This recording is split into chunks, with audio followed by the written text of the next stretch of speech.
జోరుగా సాగుతున్న నిర్మాణ పనులు, ఆధునిక హంగులతో భారీ భవనాలు, రేయింబవళ్లు శ్రమిస్తున్న కార్మికులు, లైట్ల మధ్య కొనసాగుతున్న నిర్మాణాలు, ఇదంతా రాష్ట్ర రాజధాని అమరావతి నిర్మాణం గురించే. కొద్ది రోజుల్లోనే విశ్వనగరాల జాబితాలోకి చేరనుంది అమరావతి. అందుకోసం క్యాపిటల్ సిటీ నిర్మాణం త్వరగా పూర్తి చేయాలని రాష్ట్ర ప్రభుత్వం లక్ష్యంగా పెట్టుకుంది. అందుకు తగ్గట్టుగానే పనులు రాత్రి పగలు అనే తేడా లేకుండా చకచకా జరిగిపోతున్నాయి. అధికారులు సైతం ఏపీ భవిష్యత్ మహానగరాన్ని అత్యాధునికంగా తీర్చిదిద్దేందుకు రేయింబవళ్లు శ్రమిస్తున్నారు. రాష్ట్ర రాజధాని అమరావతి నిర్మాణం శరవేగంగా జరుగుతోంది. రాత్రి పగలు అనే తేడా లేకుండా ఇంజనీర్లు అమరావతి పనులు చేపడుతున్నారు.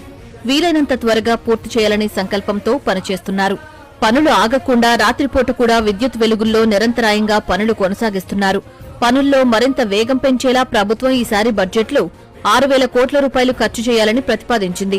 భూ సమీకరణ పథకానికి 50 కోట్లు, రాజధాని ప్రాంతంలో సామాజిక భద్రతా నిధి, భూమి లేని పేదలకు పింఛన్ల కోసం 115.14 కోట్లు కేటాయించింది.